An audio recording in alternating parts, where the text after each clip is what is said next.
Finally हम लोग को रॉजर वर्सेस गार्प का फाइट देखने को मिल रहा है। वन पीस चैप्टर 1156 का ब्रीफ स्पॉइलर ऑफिशियली आउट हो चुका है। चैप्टर का टाइटल है आइडल्स। इस चैप्टर में हम कलर स्प्रेड देखने को मिलता है, जहां पर हम लोग देखते हैं कि लूफी, जोरो एंड सांजी एंड नामी इन फ्रंट ऑफ है रॉजर, रेली एंड गबान के, और जो बाकी स्ट्रॉ हेड्स है वो अलग जगह है। मतलब वो small sitting on the Luffy के पॉकेट में बैठे हुए। सिंपल वर्ड्स में बता दूं तो चैप्टर का स्टार्टिंग में हम लोग को देखने को मिलता है कि कूजा पायरेट जो रहते हैं वो लोग को काफ़ी सारे लोग वर्ल्ड में ही आइडल मानते हैं, और वो लोग की कैप्टन रहती है, हम लोग को पता है, ग्लोरियोसा रहती है। और साकायुकी जो रहती है उसकी सेकंड हैंड मैन रहती है ग्लोरियोसा की।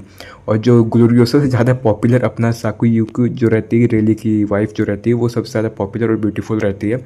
कूजा pirate and Roger pirate clash कर रहे होते हैं उस समय जब ये एक्सीडेंट चैप्टर में। और रॉजर पायरेट मतलब all the Roger pirate were captivated by उसके ब्यूटी की, उसके ब्यूटी के चलते कोई फाइट नहीं कर रहे थे उससे। और ग्लोरियोसा जो रहती है वो रॉजर को लव करती है रॉजर से, और सी वो 6 फॉर रॉजर, जैसे लूफी और उसका पैरेट था ना, लूफी और हांगकॉक का, वही सेम टू सेम ये लोग है। बट रॉजर को वो पसंद नहीं था, भाव नहीं देता था, रॉजर को पसंद था सिक्यूकी ही, रॉजर पसंद था बस साक्यू, अरे मैं प्रोनाउंस नहीं कर पा रहा, सॉरी बोला, मैं साका बोल रहा हूँ। साका है जो है, पता है रेली और उसका शादी हो गया, मतलब जो हस्बैंड वाइफ है, तो वो कंफर्म कर लेता है, इतना मैं नहीं आऊँगा। उसके बाद सबसे ज़्यादा इंटरेस्टिंग चीज़ चालू होता है, गाप आ जाता है उस समय।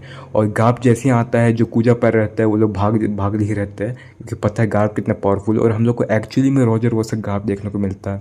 Roger and gap has a brutal clash with huge wave, supreme के हाकी पूरा कॉन्ट्रास्ट क्रैश हो रहा था, और रॉजर अपना शॉर्ट यूज़ कर रहा था, रॉजर अपना शॉर्ट यूज़ कर रहा था, और गार्प बस अपना फिस्ट यूज़ कर रहा था। हम लोग को पता है गार्प का फिस्ट कितना स्ट्रॉन्ग है, गैलेक्सी इम्पैक्ट वगैरह।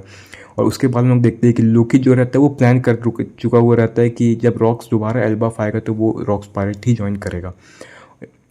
फिर हम लोग जाते हैं पायरेट आइसलैंड में, जहाँ पर हाचियोसु जो बोलते हैं हम लोग को वहाँ देखने को मिलता है कि रॉक्स की क्रू में बहुत सारे न्यू मेंबर आ चुके हैं, like big mom, Kaido and silver x and captain John. और रॉक सबको बोलता है कि वो लोग को एल्बाफ से मिलना होगा, एल्बाफ के लोगों को अपना एलाई बनाना होगा, तभी वो लोग मरीन जो उसको डिस्ट्रॉय कर सकते हैं, वो गवर्नमेंट को डिस्ट्रॉय कर सकते हैं। और रॉक्स फिर ये भी बताता है चैप्टर के एंड में कि उसको 2 लेजेंडरी फ्रूट चाहिए, एक तो एल्बाफ में, एक का नहीं पता। He also needed to find the गैलेरियरा जाइंट्स, गैलेरियरा, इसको भी मैं प्रोनाउंस हल्का नहीं कर रहा, लेकिन मैं बोलता हूँ GALLEIA, गैलिया जाइंट्स। और अगला वीक ब्रेक है, वन पीस ब्रेक नहीं है, मतलब अपना जो शोनन जंप है उसका ब्रेक है।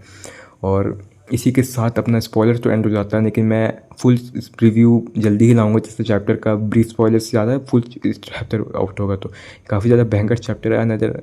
अनदर 10 आफ्टर 10 चैप्टर, इतना ही, बस इतना ही से मेरे को ये पता चल गया कि ये चैप्टर 10 आफ्टर 10 है। इतना मैंने बात कर लिया, अब मैं अपना ओपिनियन दूंगा। भाई वन पीस में चल क्या रहा है यार, मेरे को इतना हर एक चैप्टर एल्बाफ में कैसे इतना अच्छा हो रहा है, इतना अच्छा एगहेड भी नहीं था। एल्बाफ को जो स्टार्टिंग में लोग क्रिटिसाइज़ कर रहे थे, काफ़ी ज़्यादा स्लो है ये आर्क। अनटिल एंड अनलेस जब फ्लैशबैक चालू हुआ था, सब बोल रहे थे कि 2 साल तक हम लोग को लूफी नहीं देखने को मिलेगा, ये बोरिंग होगा, ड्रॉप कर दूँ, मैं अभी रीड नहीं करूँगा। लेकिन भाई ये सबसे ज़्यादा ही अच्छा फ्लैशबैक देखने को मिल रहा है। कुमा फ्लैशबैक जो अभी एनिमे में ख़त्म हुआ, उससे भी ज़्यादा बेटर लग रहा है मेरे को ये फ्लैशबैक। ओडन फ्लैशबैक से भी बेटर है, क्योंकि ओडन फ्लैशबैक में हमें रॉजर का हकीकत में फ़ाइट देखने को नहीं मिला था, जो कि इस फ्लैशबैक में हम लोग को रॉक्स देखने को मिला, ईमू देखने को मिला, रॉक्स फाइट एक्चुअली में करते हुए देखने को मिला, और रॉजर गार्प का क्लैश हम लोग को देखने को मिल रहा है। और नेक्स्ट चैप्टर में मुझे लगता है कि गॉड वैली इंसिडेंट भी दिख सकता है, ये काफ़ी ज़्यादा पॉसिबिलिटी, हाई पॉसिबिलिटी है। मेरे को अपना कुछ लीकर्स वगैरह दोस्त लोग हैं, वो लोग ने भी बोला है, क्योंकि एक्चुअली में अगला हफ्ते ओडा का ब्रेक नहीं है, तो इसका मतलब चैप्टर आएगा, और चैप्टर जैसे ओडा लिखता है वैसे ही वो लिखेगा। और स्पॉयलर्स अगले हफ्ते जल्दी आउट होंगे एज़ कम्पेयर टू जब ओडा का ब्रेक रहता है, तो ओडा कुछ नहीं करता। जब सोलन जंप का ब्रेक रहता है, वो ओडा एक्चुअली अपना नॉर्मल शेड्यूल में जैसे काम करता है वैसे ही करता है। तो इस वीडियो को मैं इतना ही रखूँगा, मैंने सब चीज़ को अच्छे से एक्सप्लेन कर दिया, और मैं वेट नहीं कर सकता भाई जब फुल रिव्यू चैप्टर आउट होगा तो उसका फिर वीडियो बनाना, क्योंकि ओपी का चैप्टर देखो बहुत ही रेयरली हो गया, ब्रेक काफ़ी ज़्यादा होने लगे, नहीं पता क्यों।